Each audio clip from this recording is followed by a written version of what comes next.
Syukurlah acara ini akan dimulai dengan pembacaan ayat dari Al-Quran yang akan dibacakan oleh Saudara Fahim. أعوذ بالله من الشيطان الرجيم بسم الله الرحمن الرحيم من أجل ذلك كتبنا على بني إسرائيل أنه من قتل نفسا بغير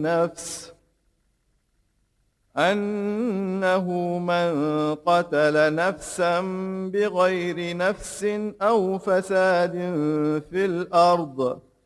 أو فساد في الأرض فكأنما قتل الناس جميعا ومن أحياها فكأنما أحيا الناس جميعا ولقد جاءتهم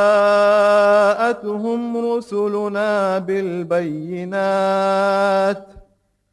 ثم إن كثيرا منهم بعد ذلك في الأرض لمسرفون. Arti dari ayat yang baru saja dilantunkan. Demi nama Allah yang Maha Besar dan Maha Pengampun, juga Maha Penyayang. Oleh karena itu, kami tetapkan suatu hukum bagi Bani Israel, bahwa barang siapa yang membunuh seorang manusia bukan karena orang itu membunuh orang lain, atau bukan karena membuat kerusakan di muka bumi, maka seakan-akan dia telah membunuh manusia seluruhnya. Dan barang siapa yang memelihara kehidupan seorang manusia, maka seolah-olah ia telah memelihara kehidupan manusia semuanya. Dan sesungguhnya telah datang kepada mereka rasul-rasul kami dengan membawa keterangan-keterangan yang jelas.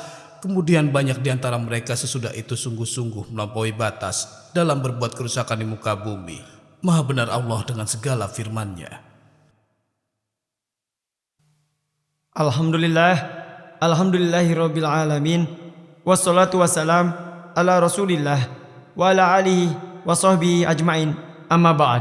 Auzubillahi minasyaitonir rajim. Bismillahirrahmanirrahim. Rabbi israhli sadri wa yassirli amri wahlul 'uqdatam min lisani yafqahul qawli. Kepada yang terhormat para undangan dan para hadirin sekalian, saya ucapkan Assalamualaikum warahmatullahi wabarakatuh. Semoga kedamaian dan ampunan dari Allah Subhanahu wa Ta'ala bagi kita semua. Sungguh suatu kebanggaan bagi saya untuk menyambut kehadiran Anda semua di sini atas nama Islamic Information Center. Dan inilah saudara-saudara, saat-saat yang telah dinanti-nantikan oleh masyarakat Chennai untuk merubah cara pandang dan perbedaan beragama di antara kita semua. Saya yakin, insya Allah, dengan kuasa Allah Subhanahu wa Ta'ala, kita semua akan mengerti bagaimana hidup dengan damai dan harmonis dalam perbedaan ini untuk mempromosikan hidup yang harmonis. Saya perkenalkan kepada Anda sekalian pembicara kita hari ini, Dr. Zakir Naik, tamu kehormatan acara ini. Kepada Bapak dan Ibu sekalian yang hadir di sini, para panitia acara dan para sukarelawan yang telah menyelenggarakan acara ini, semoga saja semua kaidah-kaidah ini bermanfaat bagi kita semua demi kehidupan beragama dan terciptanya kedamaian di antara kita semua. Amin. Wa akhiru dawana anilhamdulillahirabbil alamin.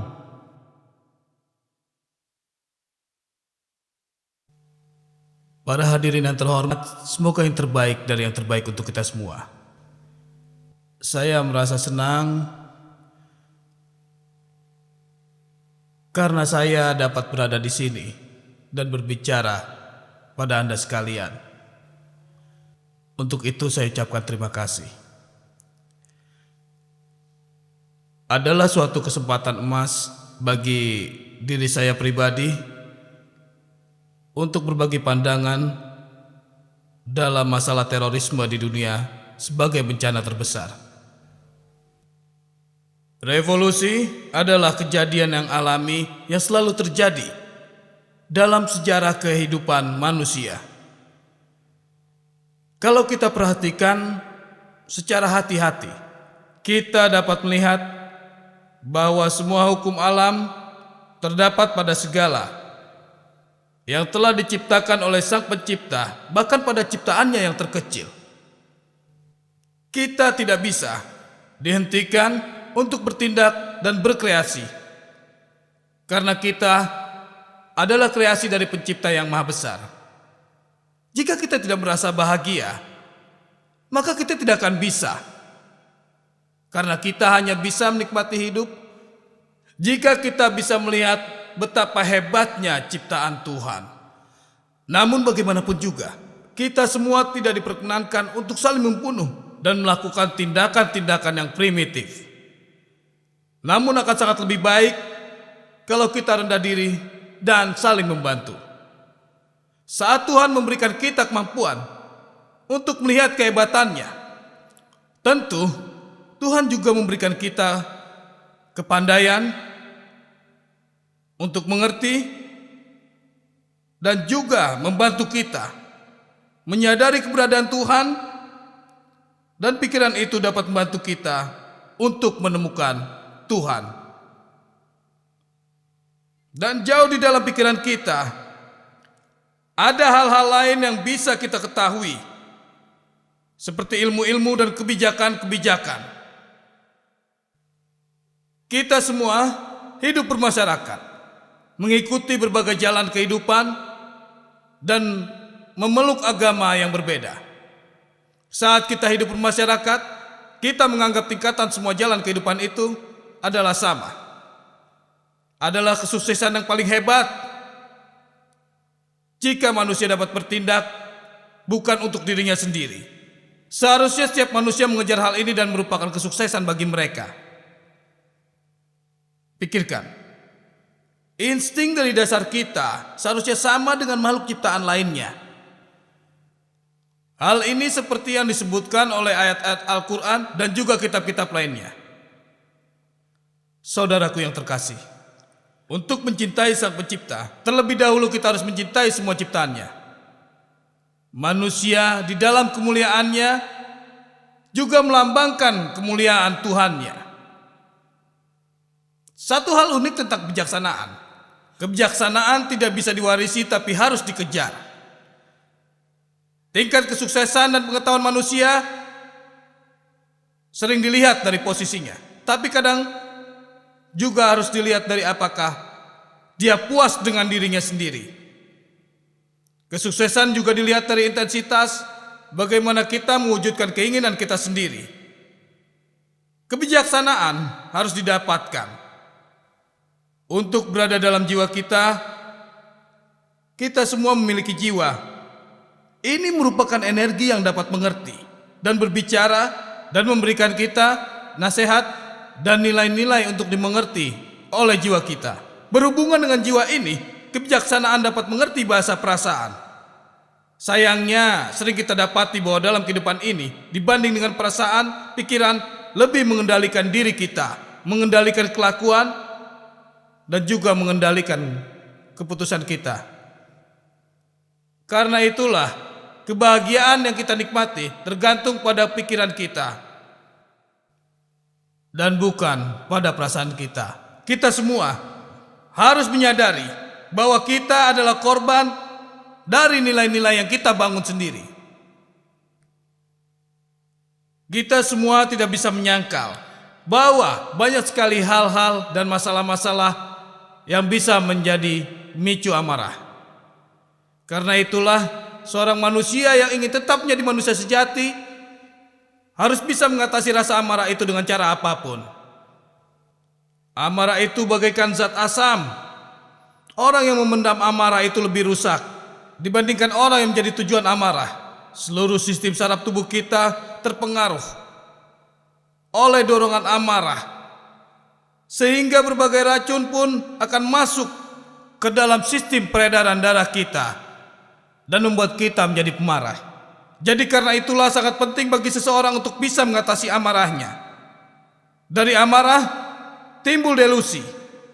Dari delusi timbul ingatan akan rasa sakit hati. Seiring ingatan itu menguat, kita semua akan kehilangan akal sehat. Dan saat itu terjadi, maka seseorang akan segera melampiaskan amarahnya. Mereka melampiaskannya. Karena itulah amarah harus dikendalikan. Dan cara terbaik untuk mengatasi amarah adalah dengan pengampunan. Telah dikatakan, dengan mengingat rasa sakit dan dengan tidak mengampuni kesalahan orang lain, kita akan terus-terusan terluka. Karena itu, untuk pengobatan yang terbaik bagi masalah kesehatan spiritual, mental dan fisik adalah dengan mengampuni. Ada dua hal yang penting bagi kita, yaitu pikiran dan fisik. Alam sadar kita adalah guru terbaik kita. Perasaan kita dapat membuat kita menyadari banyak hal. Kita seharusnya dipimpin oleh perasaan kita dan bukan pikiran kita. Kekayaan hidup ini banyak yang tidak bisa kita lihat, tapi dapat kita rasakan. Dan pengalaman yang paling baik adalah melihat perjalanan ke dalam hidup kita.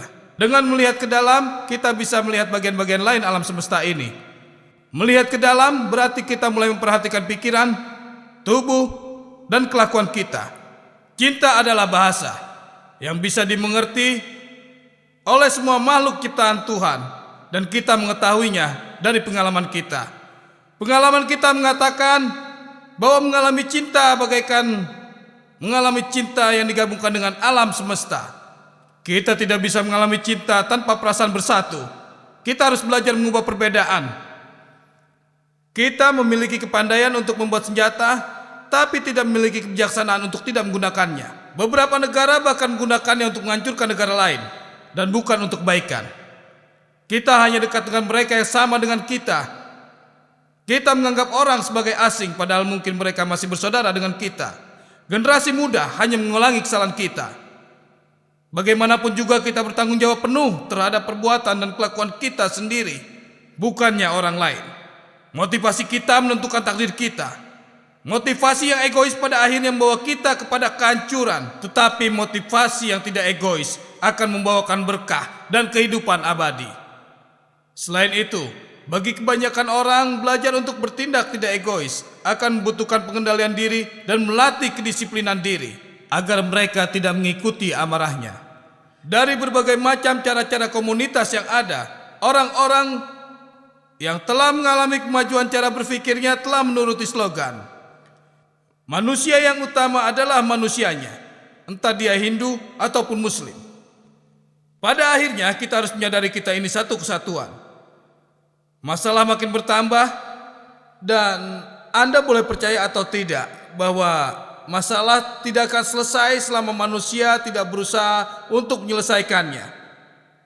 Karena itu manusia harus berusaha untuk tidak bertindak egois agar masalahnya bisa diselesaikan. Hari yang sangat bersejarah bagi kaum manusia ketika agama dan ilmu pengetahuan saling melengkapi, di mana manusia bisa bertindak tanpa memikirkan diri sendiri dan tanpa keegoisan, sehingga semua manusia akan bisa memiliki hidup yang baik. Dan sekarang atas nama Islamic Information Center, saya ucapkan terima kasih banyak atas perhatian Anda semua.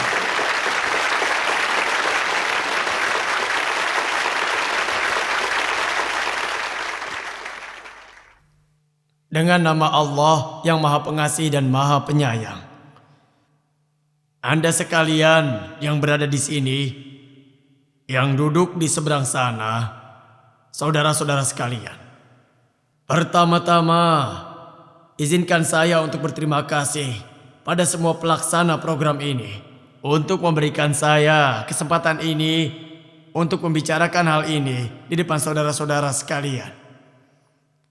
Saya merasa senang sekali dengan kehadiran kolega-kolega hebat seperti Dr. Haynes dan juga hadirnya Dr. Zakir Naik dalam pembicaraan kita mengenai teroris dan jihad. Terorisme adalah kerusakan di dalam tindakan manusia. Terorisme, baik mereka Hindu fundamental, teroris Kristen, ataupun teroris Muslim, mereka mungkin memiliki pikiran yang normal, tapi mungkin juga tidak waras. Dan cara untuk menghadapi masalah ini adalah dengan tetap menganggap mereka sebagai manusia biasa. Begitulah caranya. Dan yang lebih penting adalah untuk mencari tahu apa atau siapa yang menjadi akar dasar penyebab terorisme itu. Dan berusaha supaya akar teroris itu dihabiskan menyeluruh. Mengenai teroris, kita harus berpusat bukan pada teroris, tetapi pada penyebabnya. Karena mereka juga adalah manusia biasa. Mereka juga manusia yang berusaha seperti kita. Kita berusaha lebih keras untuk memberikan sumbangan. Kita berusaha lebih keras untuk membantu orang selain diri kita sendiri. Untuk memberi makan yang miskin, untuk menjaga yang kesusahan, untuk menyembuhkan yang sakit dan menderita. Dan usaha ini bukanlah sia-sia, tetapi untuk membantu agar hidup menjadi lebih baik, lebih bahagia lagi. Demi kemajuan bangsa dan negara kita. Saya adalah seorang dokter yang sudah praktek selama lebih dari 40 tahun. 40 tahun dalam profesi ini, berjuang untuk hidup dan bersikap optimis, telah mengajarkan saya satu fakta penting kehidupan ini, bahwa hidup sangatlah berharga. Setiap hidup itu berharga dan perlu dihormati dan dijaga baik-baik. Zaman ini, hidup pun ada setelah kematian. Orang mati dapat menyelamatkan 11 nyawa dengan hadiah berupa 2 ginjal, 2 paru-paru, 1 jantung, 1 hati, 1 liver, 1 pankreas. Dengan catatan Tuhan menyelamatkan mereka pada waktunya. Tentu saja, semua ini tidak mudah diterima. Karena pada saat seseorang meninggal, maka dia pulang. Dia tidak meninggal, dia tetap hidup dan dia tinggal di rumahnya. Menjalani kehidupan seperti yang telah ditentukan oleh Allah. Manusia hanya bisa hidup jika kita belajar hidup secara harmoni. Belajarlah untuk menyayangi sesama manusia, menghormati dan berbuat baik pada mereka. Dalam perbuatan baik manusia itu, Tuhan memanifestasikan dirinya. Perbuatan mulia manusia dapat dilihat dari ketidakegoisannya dalam memberi. Makanan mereka bagi yang lapar, buku bagi mereka yang ingin pendidikan, obat bagi yang sakit, sumbangan bagi yang membutuhkannya. Terus memperhatikan yang tua, menyayangi dan terus berdoa bagi mereka semua. Mengenai hukum kehidupan, di mana ada kasih, di situ ada sentuhan Tuhan. Di mana ada kebencian, di situ ada iblis yang sedang beraksi. Maka ini perlu dilawan. Bukankah itu yang diminta agama? Untuk menjadi baik dan berbuat baik. Rahasia agama bukan dalam bacaan, tapi dalam praktek kehidupan. Pesan dasar dari agama adalah membawa kedamaian bagi manusia. Mahatma Gandhi menganggap tindakan yang baik sebagai agama. Sangatlah penting bagi kita untuk mengikuti prinsip-prinsip dasar ini. Semua yang di sini seharusnya merasa bahagia. Buku yang mengajarkan kita agama sesungguhnya mencerminkan pikiran dan hati kita. Kita harus ingat, perasaan dan tanda-tanda kehidupan adalah milik masing-masing dari manusia itu. Mereka yang suka Kristus, maka mereka menjadi Kristus. Mereka yang suka Buddha, mereka menjadi Buddha. Agama adalah manifestasi dari pikiran manusia, di mana terdapat toleransi, kasih, ketidakegoisan, kemurahhatian, kejujuran, dan juga iman. Perbedaan menciptakan jarak, dan kita perlu mengatasi semua perbedaan itu. Untuk itu, kita harus ingat pada nilai-nilai yang sudah terlupakan, seperti toleransi. Ini yang pernah diucapkan oleh Gandhi. Jika kita mengganti mata dengan mata, seluruh dunia akan menjadi buta. Dia juga pernah berkata, seandainya orang Kristen memang Kristen sejati dan mengikuti prinsip-prinsip Kristus, tidak akan ada seorang Hindu di India. Jadi, prinsip dasar kehidupan manusia lebih penting daripada agama dan juga hal-hal yang lainnya. Begitulah. Jawabannya adalah untuk mencintai di mana ada kebencian, memaafkan di mana ada yang disakiti, atau lebih baik dikatakan mengampuni. Saya rasa sangatlah hebat jika manusia bisa mengampuni satu sama lain. Itu luar biasa. Untuk memberi kepercayaan di mana ada keraguan, memberi harapan di mana ada keputusasaan, dan mencintai dan memberikan kebebasan agar dunia tidak terpecah belah dengan cara mengecilkan segala perbedaan manusia. Saya ingin mengakhiri ini dengan berkata, jika kita tidak dapat menghormati manifestasi Tuhan di dalam diri manusia, maka untuk apa kita melayani Tuhan?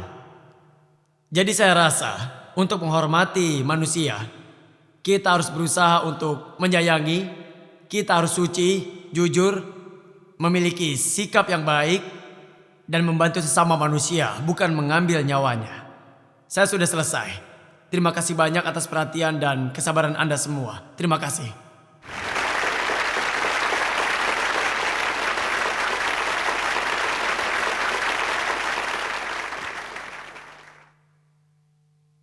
Assalamualaikum.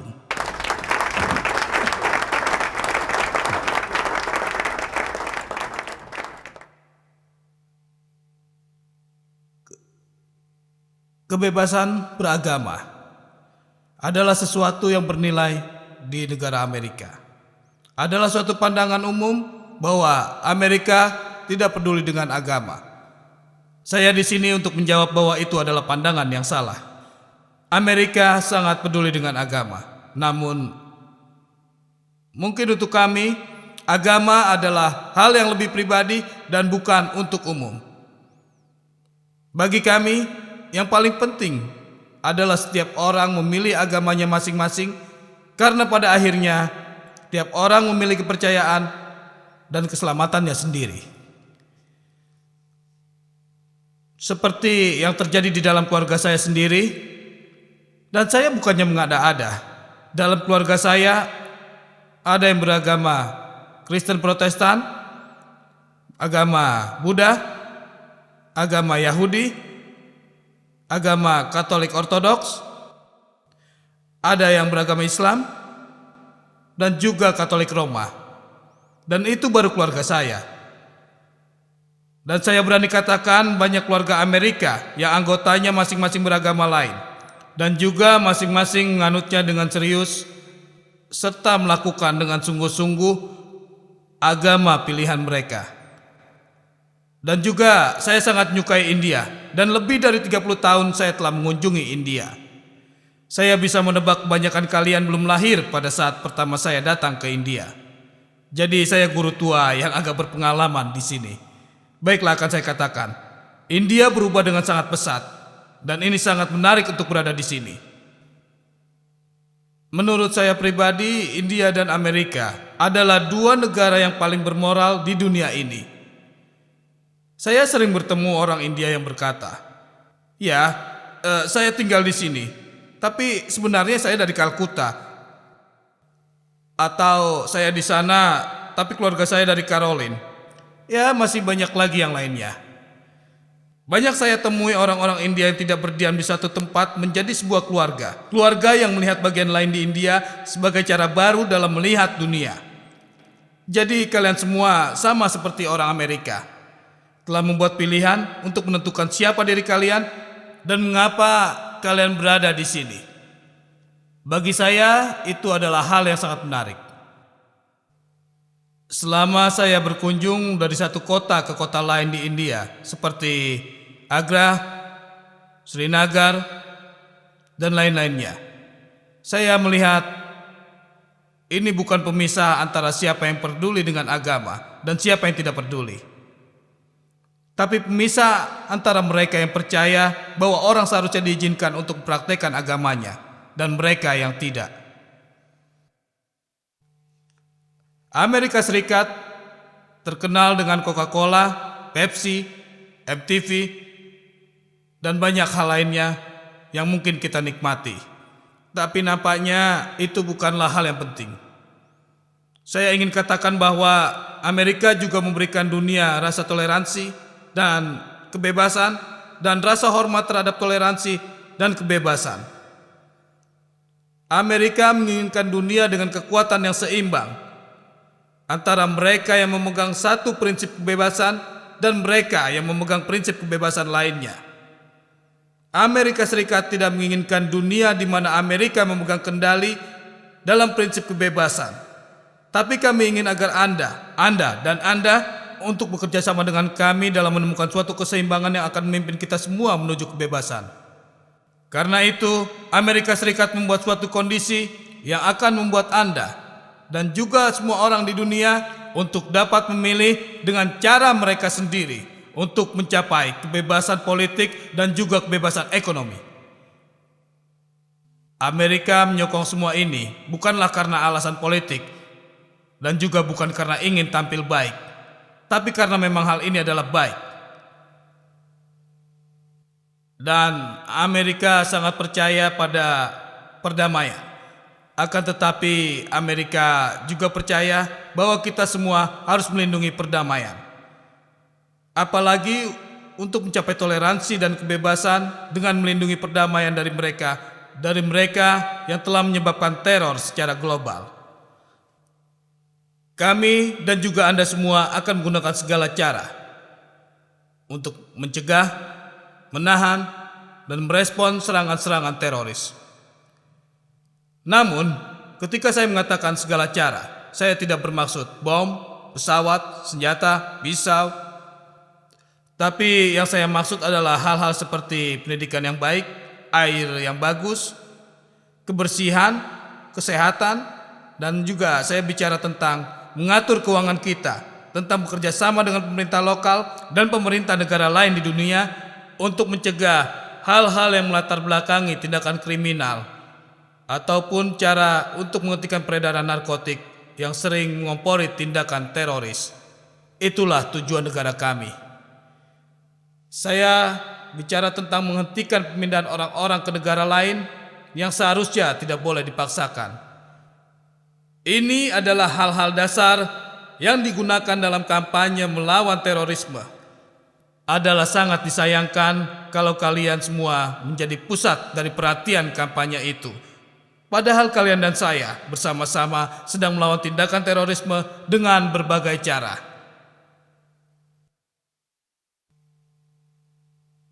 Entah mengapa ada pandangan umum bahwa Amerika Serikat menentang Islam. Dan saya di sini memberitahu Anda bahwa hal ini sama sekali adalah tidak benar. Amerika adalah negara penuh orang imigran. Masyarakat kami terdiri dari orang Islam dari berbagai bangsa. Ada orang Bangladesh, Arab Saudi, ada orang Pakistan, Afrika, ataupun juga orang India. Karena itu, perang Amerika terhadap terorisme bukanlah melawan masyarakat sipil, bukan peperangan Amerika melawan Islam. Tapi peperangan kami adalah peperangan antara peradaban, yaitu kita semua di sini melawan mereka yang ingin menghancurkannya. Untuk mempertahankan diri terhadap bahaya yang sama dan untuk tetap membangun harapan yang satu, Amerika Serikat telah dan akan terus bekerja sama dengan PBB dan organisasi internasional lainnya, dan juga dengan menjalin hubungan secara bilateral seperti yang telah dilakukan dengan negara India untuk memerangi kejahatan teroris. Kita semua tahu untuk membangun suatu visi dunia tidaklah cukup hanya dengan visi Amerika, tapi kita membutuhkan visi Anda semua. Sebab itulah kami memilih demokrasi, karena itulah yang terbaik. Karena menurut kami, toleransi dan kebebasan adalah akar demokrasi. Nilai-nilai ini berharga bagi kami dan juga sama berharganya bagi Anda semua di India. Kalian salah satu negara demokrasi terbesar di dunia. Kalian dan Amerika merupakan dua negara dengan demokrasi yang penuh perbedaan. Kalian dan kami memiliki konstitusi yang sama yang melindungi kebebasan beragama bagi setiap orang di India. Ini merupakan perjuangan panjang yang sulit. Saya tidak menganggap negara saya, Amerika, adalah negara yang sempurna. Saya juga tidak akan mengatakan bahwa semua orang di Amerika percaya pada toleransi seperti saya. Tapi saya dapat katakan bahwa ini adalah keinginan ideal Amerika, di mana toleransi dan kebebasan beragama adalah pusat dari diri kami sebagai manusia. Dan sama seperti pada diri kalian, masyarakat India. Sebagai dua negara demokrasi terbesar, India dan Amerika harus terus menyokong kebebasan. Kebebasan tidak akan bertahan tanpa bantuan Anda. Karena itu, Anda harus bergabung dengan kami untuk melanjutkan perjuangan menuju kebebasan dan kebebasan dalam beragama. Dalam berbagai hal, karakter masa depan yang akan diwariskan pada anak-anak di sini dan anak-anak saya bergantung pada kesuksesan, pada reaksi dan kerjasama di antara kita dalam menghadapi masa-masa yang sulit ini. Bagaimanapun, nilai-nilai, toleransi dan kebebasan ini memberikan kita ikatan yang sama karena kita saling berbagi sesuatu yang sangat berharga. Tapi ini juga memberikan kita tanggung jawab yang sama untuk bekerja sama mencapai masa depan yang lebih baik. Masa depan Anda dan juga saya. Terima kasih.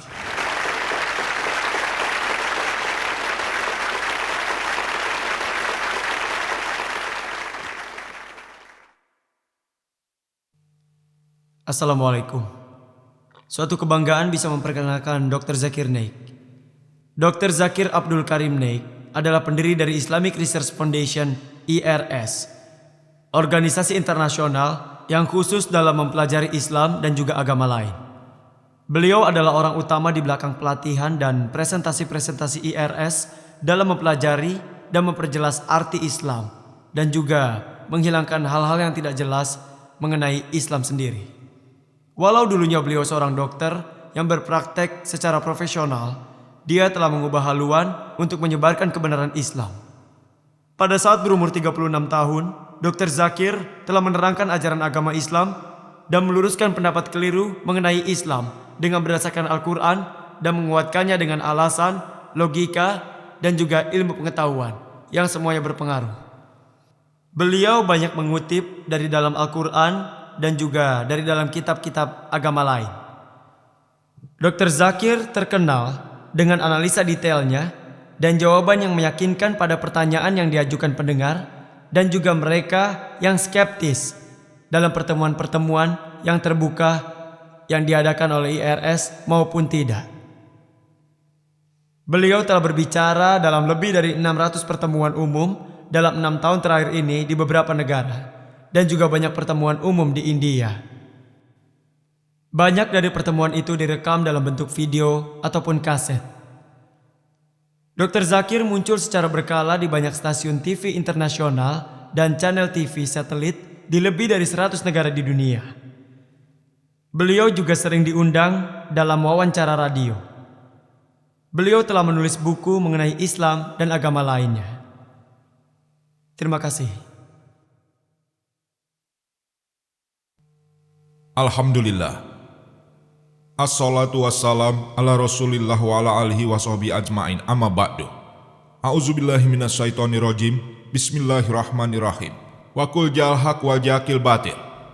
Innala batili kana dahuka. Rabbis rohli sodri wa yassiril amri wahlul uqdatam min lisani yafqahu qauli. Tamu-tamu yang terhormat, Dr. Richard Hines, Dr. Amar Sena, Tuan Krishna Chan Choradia, dan juga bapak-bapak, ibu-ibu, dan saudara-saudaraku. Aku mengucapkan selamat datang dengan salam Islam. Assalamualaikum warahmatullahi wabarakatuh. Semoga damai, pengampunan, dan juga berkah dari Allah Subhanahu wa Ta'ala Tuhan kita ada bersamamu.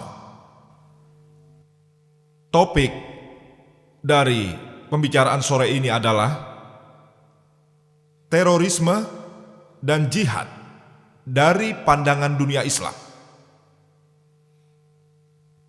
Banyak dari kita mungkin menyadari bahwa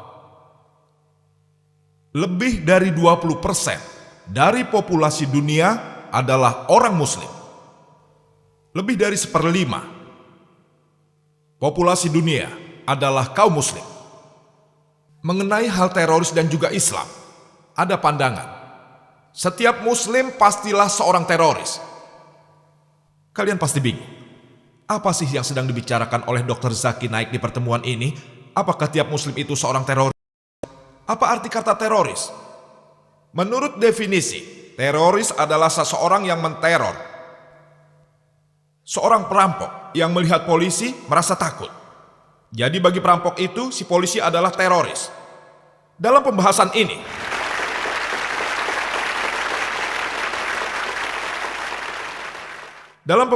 setiap Muslim haruslah menjadi teroris bagi perampok. Kapanpun perampok melihat Muslim, ia akan jadi ketakutan. Kapanpun pemerkosa melihat Muslim, ia akan jadi ketakutan. Setiap Muslim harus menjadi teroris bagi setiap elemen antisosial. Saya sadar, teroris yang kebanyakan anak muda adalah orang-orang yang menteror orang-orang yang tidak berdosa. Dalam konteks ini, tidak ada seorang Muslim pun yang boleh menteror orang yang tidak berdosa. Muslim harus memilih untuk menteror mereka yang antisosial.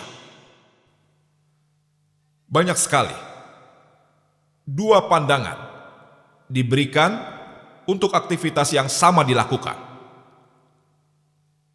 Contohnya, 16 tahun yang lalu,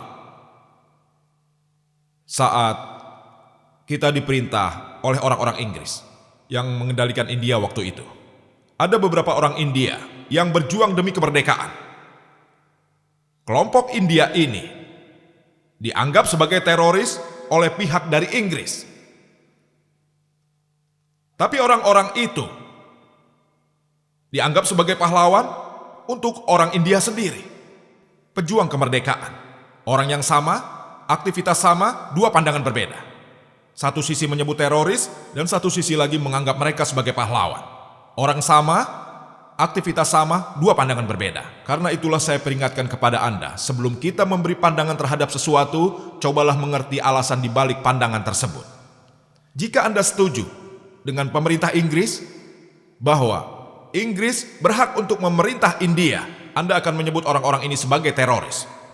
Tapi jika Anda setuju dengan masyarakat India secara umum bahwa Inggris telah merusak India dan tidak berhak memerintah kita, maka Anda akan menyebut bahwa orang-orang itu adalah pejuang kemerdekaan. Orang yang sama, aktivitas sama, dua pandangan berbeda.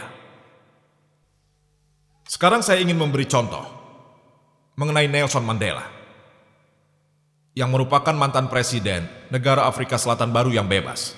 Kita tahu, berdasarkan pemerintah sebelumnya, pemerintahan kulit putih sebelumnya, mereka menyebut Nelson Mandela itu sebagai teroris, sehingga mereka memenjarakan di Pulau Robben lebih dari 25 tahun. Tapi orang yang sama, orang-orang Afrika Selatan, mereka menyebutnya pahlawan. Orang sama, aktivitas sama, dua pandangan berbeda. Tapi jika Anda setuju dengan pemerintahan kulit putih sebelumnya di Afrika Selatan, bahwa warna kulit putih membuat mereka lebih hebat, jika warna kulit memisahkan dan membuat derajat diri mereka menjadi lebih tinggi, maka kita harus setuju bahwa teroris terbesar di dunia adalah Nelson Mandela.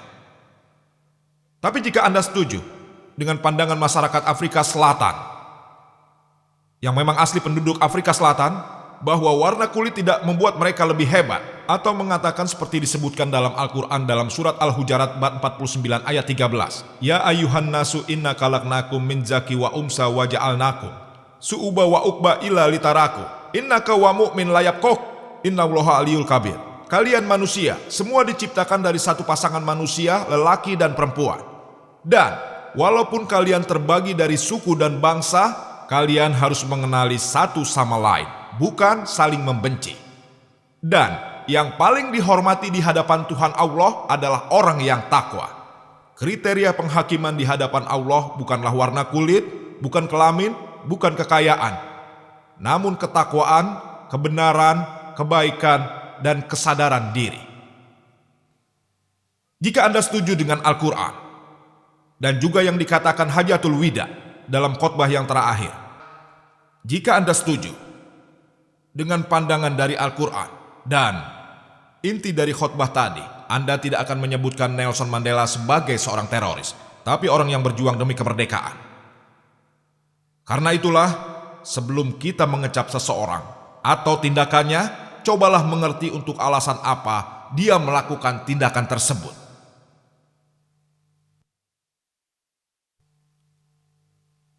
Nomor 2, yang keliru dari konsep Islam adalah jihad. Bahwa ada kekeliruan besar mengenai arti kata jihad, bukan hanya di antara orang-orang non-muslim, tapi juga di antara muslim sendiri. Kebanyakan orang-orang muslim ataupun non-muslim merasa bahwa setiap perang yang dilakukan oleh orang-orang muslim untuk alasan apapun juga apakah hal itu untuk kepentingan pribadi, politik, daerah kekuasaan, atau juga bahasa. Untuk alasan apapun di mana perang itu dilakukan orang muslim, perang itu disebut jihad.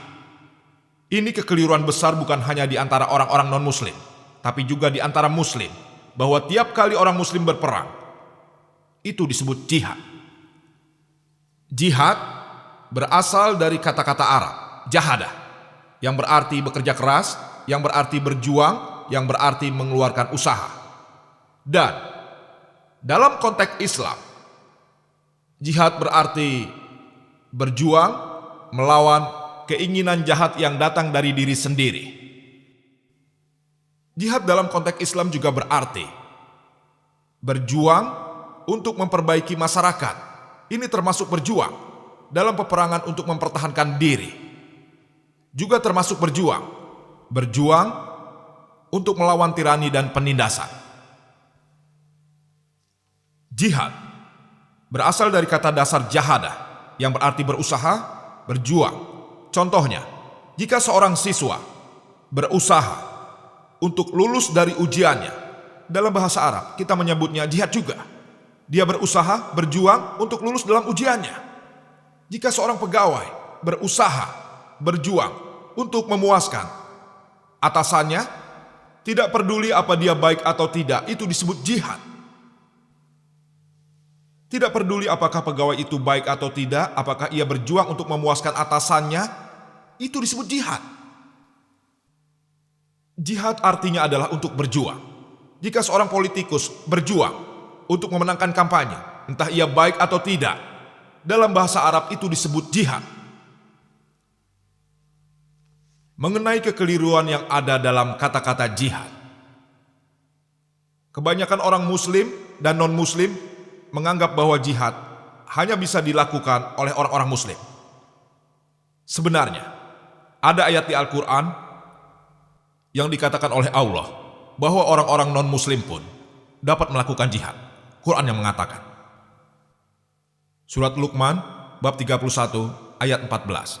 Di sana dikatakan bahwa kita yang menikmati hidup sebagai manusia, maka kita harus berbuat baik pada orang tua. Ayat selanjutnya di surat Luqman bab 31 ayat 15 mengatakan bahwa jika orang tua kalian berjuang atau memaksa kalian untuk memuja Tuhan selain daripada aku, selain Allah maksudnya, di mana kalian tidak mengerti, maka jangan menuruti mereka. Al-Quran berkata, jika orang tua kalian berusaha, berjuang, melakukan jihad untuk memaksamu memuja orang lain selain Allah Maha Besar, jangan menuruti mereka. Kalian dengar? Bahwa orang non-muslim pun bisa melakukan jihad. Pesan yang sama ada di surat Al-Ankabut bab 29 ayat 8. Kita sebagai manusia harus menghormati orang tua kita. Tapi jika mereka berjuang dan melakukan jihad dan juga memaksa kau untuk memuja Tuhan selain aku, selain Allah Maha Besar, di mana kalian tidak mengerti, maka jangan menuruti mereka. Tapi hiduplah dengan mereka dengan penuh kasih sayang. Kini kita tahu dari Al-Quran bahwa non-muslim pun bisa melakukan jihad. Al-Quran menyebutkan di surat An-Nisa bab 4 ayat 76. Orang-orang yang percaya berjuang dengan cara Allah Subhanahu wa Ta'ala, dan orang yang tidak percaya berjuang dengan cara setan.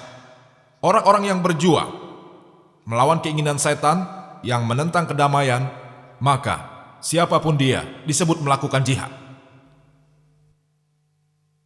Jihad adalah kata Arab yang hanya berarti berusaha, berjuang.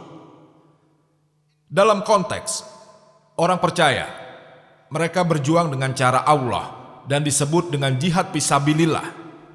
Mereka yang jahat berjuang dengan cara setan dan disebut dengan jihad fisabisyaiton. Jadi jihad ada jenisnya, yang baik dan juga yang jahat. Berjuang untuk hal baik, berjuang untuk hal jahat. Tapi dalam konteks Islam, jika tidak dispesifikasikan, kita mengambil arti bahwa jihad adalah untuk alasan yang baik, jihad fisabilillah, jihad dengan cara Allah Subhanahu wa Ta'ala. Kecuali dispesifikasikan, sudah dipastikan bahwa tiap kali jihad disebut itu berarti jihad fisabilillah, jihad dengan cara Allah Subhanahu wa Ta'ala. Kekeliruan lainnya, baik di kalangan non-muslim atau muslim, adalah jihad berarti perang suci. Sebenarnya, jika kita baca di Al-Quran, tidak ada kata perang suci dimanapun dalam Al-Quran. Kita tidak akan menemukan perang suci disebutkan dalam ayat manapun atau dikatakan oleh Nabi maupun dalam Al-Quran. Terjemahan bahasa Arab untuk kata perang suci adalah, yaitu hablum mukadifah, yang berarti perang suci. Kata ini tidak pernah disebutkan di dalam Al-Quran dan juga tidak pernah disebutkan dalam buku-buku Nabi yang asli. Kata perang suci ini pertama kali digunakan oleh orientalis saat mereka pertama kali menulis buku tentang Islam. Dan sangat disayangkan, banyak cendekiawan muslim pun menerjemahkan jihad sebagai perang suci. Sangat disayangkan. Ketika banyak orang salah mengerti tentang ajaran Islam, banyak cendekiawan muslim pun menggunakan terjemahan ini. Dan menggunakan terjemahan ini, dan mereka mengira bahwa terjemahan yang paling cocok untuk bahasa Arab jihad adalah perang suci. Ini sangat salah. Kata yang disebutkan dalam kitab suci Al-Quran adalah berjuang, yang berarti membunuh. Tapi sekali lagi, melawan ada dua jenis, membunuh ada dua jenis, untuk tujuan baik dan tujuan jahat. Seperti dipelajari dalam Al-Quran, surat An-Nisa, bab 4, ayat 76. Orang-orang yang percaya berjuang dengan cara Allah Subhanahu wa Ta'ala, mereka berjuang dengan cara Allah. Dan orang yang tidak percaya berjuang dengan cara setan. Orang yang percaya berjuang melawan kekuatan setan. Artinya, orang jahat berjuang dengan cara setan. Dan orang baik berjuang dengan cara Allah Subhanahu wa Ta'ala. Jadi jihad bukan berarti perang suci. Dan kital hanya berarti untuk berjuang. Kital fisabilillah berarti berjuang dengan cara Allah Subhanahu wa Ta'ala, dan kital pisaiton berarti berjuang dengan cara syaitan. Kata jihad disebutkan beberapa kali dalam Al-Quran di berbagai tempat. Bahkan pernah digunakan oleh Nabi Muhammad SAW dan juga beberapa doktrin lainnya. Jika Anda baca Al-Quran, disebutkan dalam surat Al-Hajj, bab 22, ayat 78. Seperti mereka berjuang dengan cara Allah Subhanahu wa Ta'ala, demikian kita harus berjuang dengan keikhlasan dan disiplin. Dengan cara Allah Subhanahu wa Ta'ala lah kita seharusnya berjuang. Juga dikatakan dalam Al-Quran, surat At-Taubah, bab 9, ayat 20. Orang-orang yang beriman dan berhijrah serta berjihad di jalan Allah Subhanahu wa Ta'ala dengan harta benda mereka dan diri mereka adalah lebih tinggi derajatnya di sisi Allah Subhanahu wa Ta'ala, dan itulah orang-orang yang mendapat kemenangan. Itu artinya bagi siapa saja orang beriman yang berusaha, jika ia berjuang dan berjihad di jalan Allah dan dengan kekuatan Allah, dan juga tidak mementingkan dirinya sendiri dengan seluruh nyawa dan juga pikirannya, inilah orang-orang yang akan menerima tempat yang tertinggi di sisinya, dan mereka akan segera masuk surga. Kemudian disebutkan juga dalam hadis sahih Al-Bukhari, edisi keempat, nomor 46. Di situ dikatakan Al-Mujahidin, bahwa Al-Mujahidin adalah orang-orang yang berjuang di jalan Allah.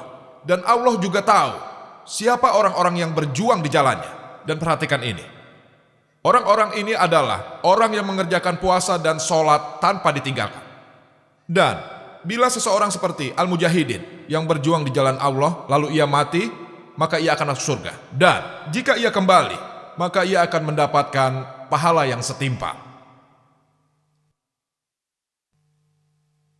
Kata jihad disebutkan dalam Al-Quran beberapa kali dan difirmankan oleh Allah Subhanahu wa Ta'ala. Surat Al-Ankabut, bab 29, ayat 6. Disebutkan, dan barang siapa yang berjihad di jalan Allah Subhanahu wa Ta'ala, itu untuk dirinya sendiri. Sesungguhnya Allah Maha Kaya dan tidak memerlukan sesuatu dari alam. Artinya, apabila kau berjuang dengan jalan Allah Subhanahu wa Ta'ala, kau melakukannya untuk dirimu sendiri. Karena Allah Sang Maha Pencipta tidak memerlukan apapun. Artinya jika kau berjuang di jalan Allah, itu untuk keuntungan dirimu sendiri dan bukan untuk Allah. Karena Allah tidak bergantung pada ciptaannya. Allah mandiri dan dia tidak memerlukan bantuan siapapun juga. Jika kau berjuang dengan jalan Allah, maka semua itu untuk keuntungan dirimu sendiri. Disebutkan juga dalam Al-Quran. Surat At-Taubah, bab 9, ayat 24. Kul in kana aba'ukum. Katakanlah jika bapak-bapak, wa abna'ukum, anak-anak, wa ihwanukum, saudara-saudara, wa azwajukum, pasanganmu suami dan istri, wa asiratukum, kaum keluargamu, wa amwalum nibtarabtumuha, wa tijaratun tasawna kasadaha, wa masakinu tardaunaha, harta kekayaan yang kamu usahakan, perniagaan yang kamu khawatirkan kerugiannya, dan rumah tempat tinggal yang kamu sukai. Allah berkata, apa yang kamu pentingkan? Apa bapakmu, anakmu, saudaramu, pasanganmu, keluargamu, kekayaanmu, perniagaanmu, rumah tempat tinggalmu? Apa yang kamu pentingkan? Allah melanjutkan, ahabba ilaikum minallahi wa rasulihi wa jihadin fisabilihi. Jika kamu lebih menyukai ini daripada Allah, Rasulnya, dan melakukan jihad dengan jalan Allah Subhanahu wa ta'ala. Sekali lagi jihad digunakan. Dan dikatakan, jika kamu lebih menyukai hal-hal yang lebih dari Allah, lebih dari Rasul-Rasul Allah, semua yang berusaha dan berjuang dengan jalan Allah, patarabbasu hatta ya'tiyallahu bi amri wallahu la yahdil qaumal fasikin. Maka tunggulah sampai Allah mendatangkan keputusannya. Tunggu sampai Allah membawa pencerahan bagimu. Wallahu la yahdil qaumal fasikin, dan Allah tidak memberi petunjuk kepada orang-orang fasik. Allah juga berkata, apabila kamu mencintai dunia dan segala harta benda lebih dari cintamu padanya dan lebih dari Rasulnya, dan berjuang dengan jalan Allah Subhanahu wa ta'ala, maka tunggulah sampai Allah mendatangkan keputusannya. Dan Allah tidak akan memberikan petunjuk kepada orang-orang yang fasik.